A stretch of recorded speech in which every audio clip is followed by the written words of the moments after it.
man, I am so torn over what I just experienced. I am so elated, though I'm not showing it, because I'm so deflated. This is all so bittersweet. My emotions are more mixed than the drinks my father used to drink, my drunk father. Back at that house I grew up in on 43rd Street in Oklahoma City, that little 2-bedroom, 1-bath house with that drunk dad of mine. So mixed. In those days, I couldn't have imagined Oklahoma City having an NBA team, let alone an NBA championship NBA team that just pulled off one of the greatest seasons, if not the greatest season in NBA history, that nobody except a few people in Oklahoma City will honor and appreciate the way it should be honored and appreciated. I hated it. I hated it that Tyrese Halliburton, I assume, tore his Achilles tendon, hurt his Achilles. I'm assuming it's torn. The last thing I wanted to happen was Tyrese Halliburton tearing his Achilles tendon with 4:55 left in the first quarter of Game 7 of the NBA Finals in my hometown of Oklahoma City. The last thing I wanted to see. I hated it for him,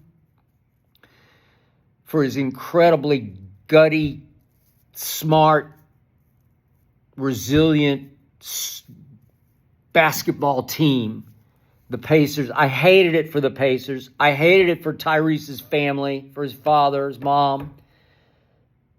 I hated it for the competitive balance of Game 7. I hated it for the Thunder. I hated it for everybody's sake because it was just awful, just nauseating, just so bad on so many levels for everybody involved. Obviously, I wanted the Thunder to beat the Pacers at their best, and their best was way better than I thought it would ever be.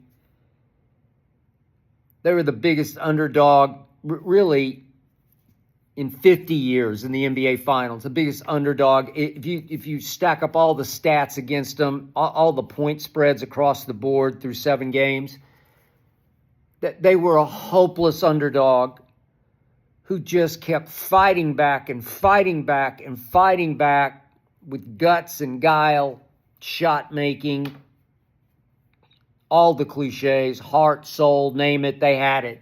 They had it all. Coaching, intangibles.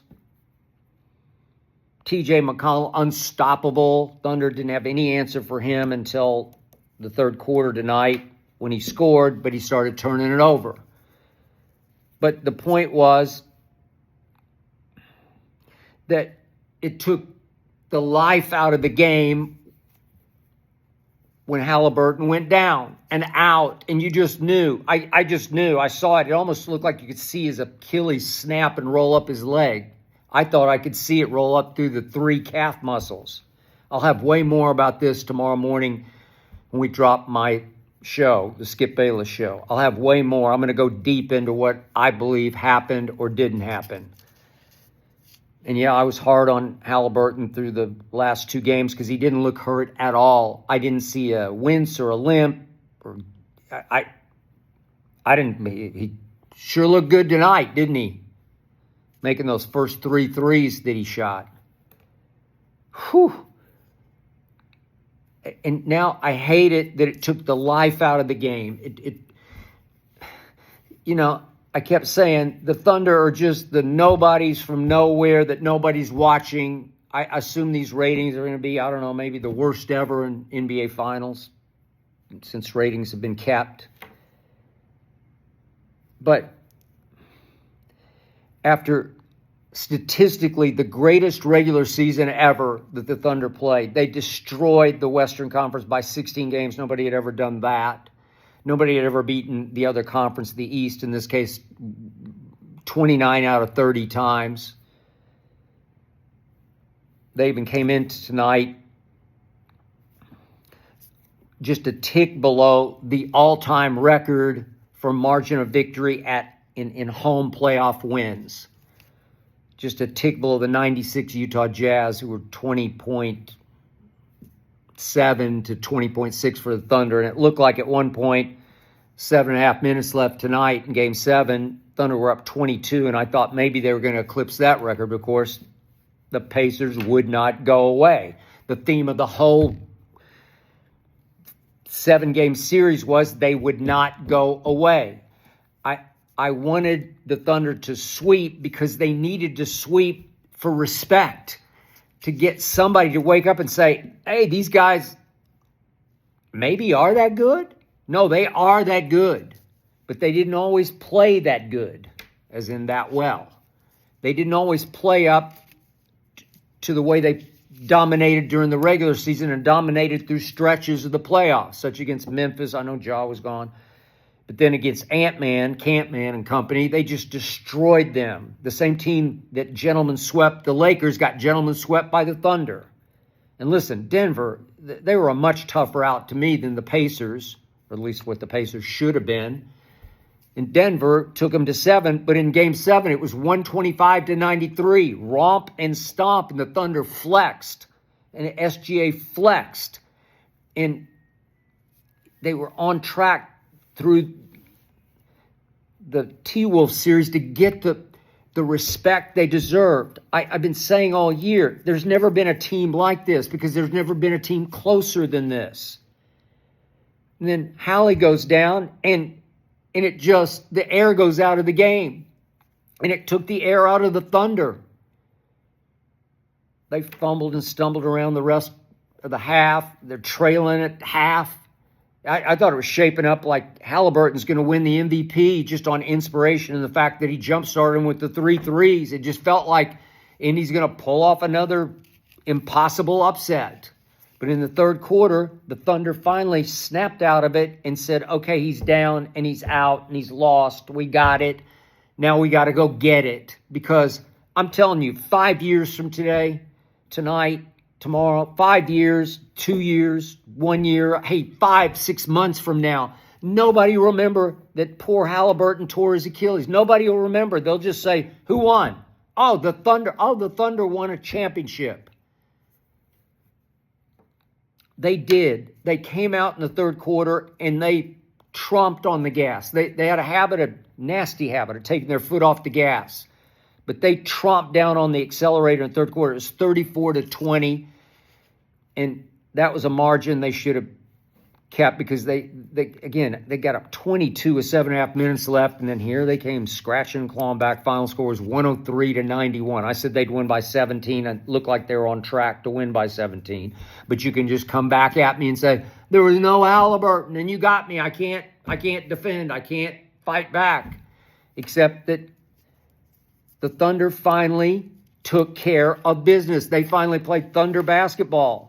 And tonight was classic Thunder basketball they'll get no credit for because all the focus is going to be on Halliburton's torn Achilles.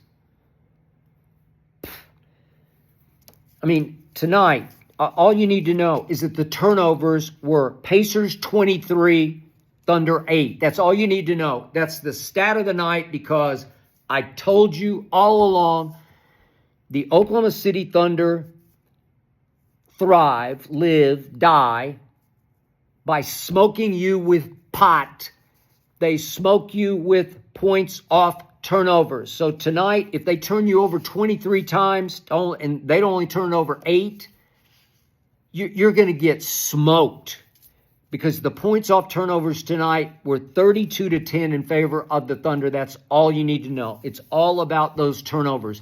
This was the most hellacious defense, the most overwhelming, suffocating, destructive defense I have seen since the team I covered, the Last Dance team, the Chicago Bulls of 1998, who could put Jordan and Pippen and Ron Harper across that front line and at the half-court line, and you had a hard time getting the ball past half court.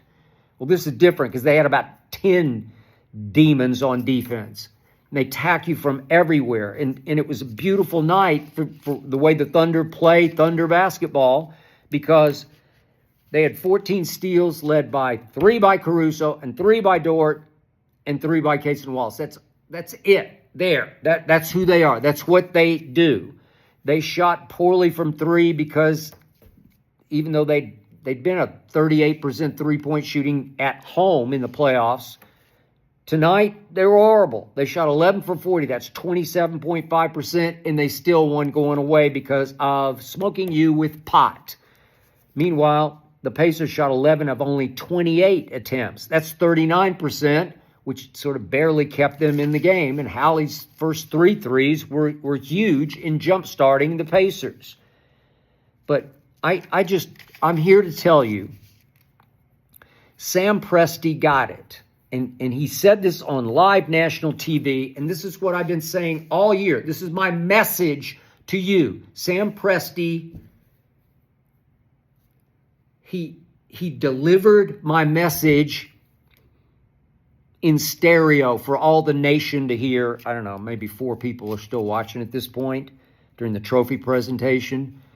Maybe 4 people watched the whole game. I don't know. Maybe everybody turned it off after Halliburton. But here's what just tore my guts out tonight. The Thunder became the villains that everybody's rooting against after Hallie goes down. It's like these big bad Thunder, the prohibitive favorites at home. Hell with them. I'm sure what was left of America watching the game rooted like crazy for the Pacers. I'm sure everybody, all the other players who weren't playing in the finals, they are all rooting for the Pacers like crazy. Because as Draymond Green said, nobody fears the Oklahoma City Thunder. Okay. Nobody fears the Thunder, who did just win the championship. But Sam Presti reverberated what I have been trying to tell you. This team is so different than the 2012 Thunder, who I never could get my arm around. I didn't like that team. A lot of the Thunder fans didn't like me because I had the audacity. I dared to criticize Russell Westbrook, who I started calling Westbrick, for taking more shots than Kevin Bleepin Durant, my favorite player at that point. I said, it's wrong, and Kevin blasted me, defended his little brother teammate, Russ. And then Kevin left Russ because, as a source close to Kevin told me, this is a couple, obviously, 4 years later, he said he decided he was never going to win a championship with Russell Westbrook, or Brick, as his primary decision maker. And he wasn't. Russ is a loser. I don't care what you say. He plays harder than anybody I've ever seen. But I just didn't like the makeup of that team, and neither did Sam Presti, because he told you so tonight. His first words out of his mouth, he wanted to make a statement.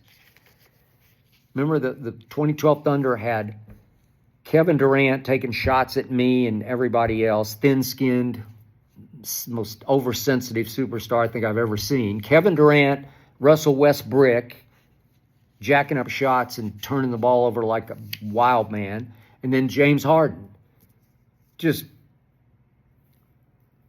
already getting a little chubby, like he doesn't take care of himself. I don't know, they're hard to love. And here's what Sam Presti said tonight. First statement out of his mouth. Oklahoma has a true team and not just a winner. That team in 2012 was just a winner, even though it lost 4 straight games in the finals to losing 5 to LeBron and Dwayne Wade. But remember what happened. LeBron's averaging 28 in those 4 wins, and somebody else was averaging 25. The second leading scorer every night averaged 25 points a game. So LeBron got a lot of help in the next 4 games as Westbrook came undone. They all came undone. But Sam Presti tonight just went off about how it's a privilege for this team to win, a privilege for this team to sacrifice, a privilege for this team to be wise beyond its years, to mature much quicker than a young team should mature. It's been almost 50 years in the finals since we've had this young a team win it all. And now Sam Presti's sitting on a gold mine of 13 first-round picks over the next 7 drafts. Well, they're not getting any credit, and Halliburton did in the end of their credit God bless him. Hope he bounces back quickly. It's a tough injury to come back from. Oh. But the point is, at least they took the first gold brick tonight and laid it in the foundation of a dynasty. This is a potential dynasty. Maybe it's not going to get the credit it deserves right here, right now for this year, but maybe in time, this team will grow on people. Its accomplishments will start to mature with people over time. Nobody has ever, well, I guess this would be the fourth player to win MVP of the regular season, a scoring title. Wait, is this, maybe it's the first time. I know MVP of regular and finals. I think three, it was MJ, Shaq, and Kareem. I think those are the only three who've done that. But if you throw in the scoring title, it's never been done. So he's off to the races that nobody's watching. Okay? And the contributors on this team, Alex Caruso, he plays with Westbrookian energy. If anybody I've ever watched played as hard as Russ plays every single dribble, actually Caruso plays a little harder because he plays just as hard on defense as on offense. He's just unbelievably athletic and shrewd. And he's just getting his hands on so many basketballs on defense. They're flipping up in the air. And if he doesn't create a turnover, he just creates chaos. Doberman. They got so many. They're feeding off his energy. And then my man Chet Holmgren. Way to go, Chet. You know, it's the first time in all my years doing this that I said, there's an American-bred 7+ footer who can play basketball. I said it when I saw the clips in high school. I said, he can play. Because he can run, he can spin, he's got sweet hands, left and right. He's got a nice three-point shot. He didn't shoot the three all that great in the series, but he'll just get better and better. And I love to watch Chet Holmgren shoot free throws because it is textbook swish. And maybe he doesn't block as many shots as Wemby, but he changes as many as Wemby. My God, he changes shots. He had, 5 blocks tonight? Yeah, he had 5 blocks tonight. 18 and 8. Also had a steal. You know, he's just a baby. A lot of them are baby. J-Dub, he's just a baby. They're only going to get better and better. Shai's just entering his prime, I would say. I don't know how the Clippers gave up Shai Gilgeous-Alexander, but don't get me started on that. As Alex Caruso just said on national TV, the joy and camaraderie we have is second to none.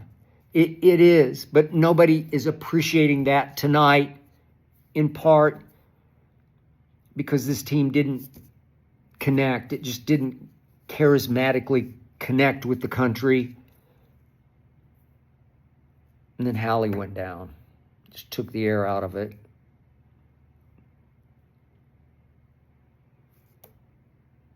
This team, I kept calling it the Oklahoma City University Thunder. I used to go to Oklahoma City University games back in the Abe Lemons days when they were a top 10 team in the country. Had season tickets on the front row because we were the only season ticket holders, me and 3 of my friends at Taft Junior High School. We're the only. We asked them, "Can we buy tickets for?" Yeah, we got them, but nobody else has ever bought them. So we bought season tickets. That's how far back I go. But I'm calling the Oklahoma City Thunder because every interview that Shai did or J-Dub did or Chet or whoever, they want the whole team out there in the end. The team is so close. It's so together. It's so collegiate. It's not March Madness. It's June Madness. And I just wanted people to see it and feel it and embrace it and get their arm around it. And it's a bittersweet night for me because I'm so happy for them and a little sad for them because as far as the credit went, they just didn't get it. Mark Dagnall, the coach, didn't get it. His last line was, "This is an uncommon team," and now they're champions. Well, yeah, they were really uncommon. Never seen anything like them. I'm so sorry for Tyrese Halliburton. I'm so sorry for the whole night tonight. I'm torn. I'm worn out from watching it. I still haven't quite gotten over him tearing his Achilles tendon, but I'm so happy for this team, and I'm happiest of all over the fact that, maybe I'll eat these words, but they're set up to win several of these. So maybe the next one, and then the next one, and maybe another one. Maybe that's what it'll take for America to finally wake up and see what I believe I've been seeing for 2 years, but definitely all season long. I beat the drum for this team from before the season. I picked them to win the West. I thought I went with Boston to repeat, and then another Achilles tear. I wish this team had been able to face LeBron and Luka, but it didn't happen. I wish this team had been able to face Jason Tatum, Jaylen Brown at full strength, but it just didn't fall that way. But I love you guys, and I do believe in you guys, and I'm proud to say I grew up in the city that you represent as a true team, an uncommon championship team. Congratulations to my Oklahoma City Thunder. Have fun tonight.